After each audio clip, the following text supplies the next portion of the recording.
मुख्यमंत्री लाडकी बहीण योजनेसाठी जालना विधानसभा क्षेत्रासाठी गठीत संनियंत्रण समितीची पहिली आढावा बैठक संपन्न।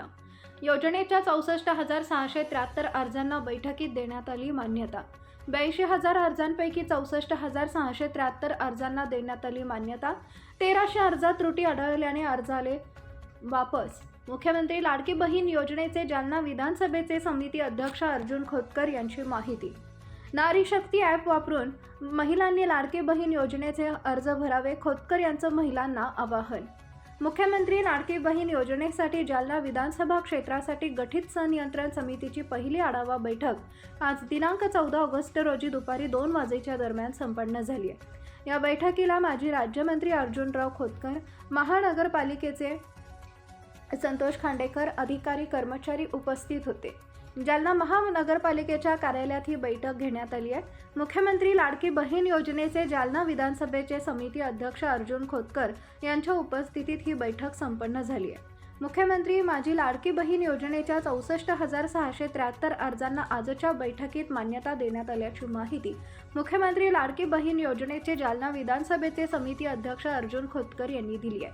जालना विधानसभा क्षेत्रातून प्राप्त झालेल्या 82,000 अर्जापैकी 64,673 अर्जांना मान्यता देण्यात आल्याचं खोतकर म्हणाले। 1300 अर्जात त्रुटी आढळल्याने अर्ज वापस आले असून नारी शक्ती ॲपवरून महिलांनी लाडकी बहीण योजनेचे अर्ज भरावेत असे आवाहन देखील खोतकर यांनी यावेळी केले। यावेळी शिवसेनेचे शहर प्रमुख विष्णुभाऊ पाचपुले, शिवसेनेचे उपजिल्हा प्रमुख गणेशदादा सुपारकर, मेघराज चौधरी, सुनील रत्नबारखे, मनोज देवरे, किशोर शिंदे, पांडुरंग खैरे, अनुराग कपूर यांसह आदींची मोठ्या संख्येने उपस्थिती होती। बैठक झाली, तहसीलदार होते, आयुक्त होते, प्रशासकीय अधिकारी होते। आज तुमची काय बैठक झाली आज महापालिकेत? मुख्यमंत्री लाडकी बहीण योजनेच्या अंतर्गत या ठिकाणी पहिली बैठक आमची या ठिकाणी पार पडली आणि आज आम्हाला काही अर्जाला मान्यता देणं होतं। 64,673 अर्जाला आम्ही या ठिकाणी आज मान्यता दिलेली आहे। जवळपास 82,000पर्यंतचे अर्ज मुख्यमंत्री लाडकी बहीण योजनेचे आमच्याकडे या ठिकाणी आलेले आहेत। त्यापैकी 64,000 ते 65,000 अर्जाला आम्ही या ठिकाणी मंजुरी दिलेली आहे। 12,000 अर्ज आत्ता नवीन ॲपवर मुख्यमंत्री लाडकी बहीण योजनेचं नवीन ॲप आलं, यावर 12,000 अर्ज आलेले आहेत। ते जवळपास 12चे 12 मान्य होतील। जवळपास 1000 माझ्या माहितीप्रमाणे किती आपले 1300 अर्ज आपले जे पुन्हा रिटर्न आलेले आहेत, त्यापैकी 500-600 अर्ज आम्ही पुन्हा रिफ्यूल केले आणि त्यातून 300-400 अर्ज राहिलेत। त्या 300-400 अर्जाला आम्ही विनंती करतो की ताबडतोब तुम्ही हे ॲप चालू आहे आपलं नारी शक्ती ॲप, त्या नारी शक्ती ॲपवरून आपण ताबडतोब पुन्हा भरावं। काही चुका झाल्या असेल त्या दुरुस्त कराव्यात आणि लाडक्या बहिणींना, मुख्यमंत्री लाडक्या बहिणीला या योजनेचा लाभ मिळवून द्यावा।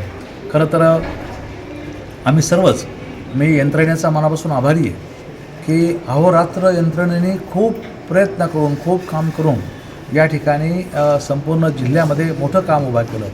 लाभार्थ्याला 17 तारखेला हा पैसा मिळेल अशा प्रकारचं काम सर्व अधिकाऱ्यांच्या माध्यमातून या ठिकाणी झालेलं आहे। त्यामुळे सर्व अधिकाऱ्यांचा मनापासून आभारी। त्यामध्ये माननीय आयुक्त असतील महापालिका, त्यामध्ये तहसीलदार असतील, त्यामध्ये BDO असतील, त्यामध्ये आमच्या विभागाचे महिला व बालकल्याण विभागाचे सर्व सन्माननीय अधिकारी असतील, जिल्हाधिकारी ते आमचे आणि CDPO आमचे असतील किंवा या विभागाचे सर्व महिला बालकल्याण विभागाचे सर्व अधिकारी यांनी खूप प्रकारे मेहनत या ठिकाणी घेतली आणि जवळपास आमचं लक्ष 1 लाख महिलाला या माध्यमातून मदत किंवा हे मानधन देण्यासंदर्भातली आहे।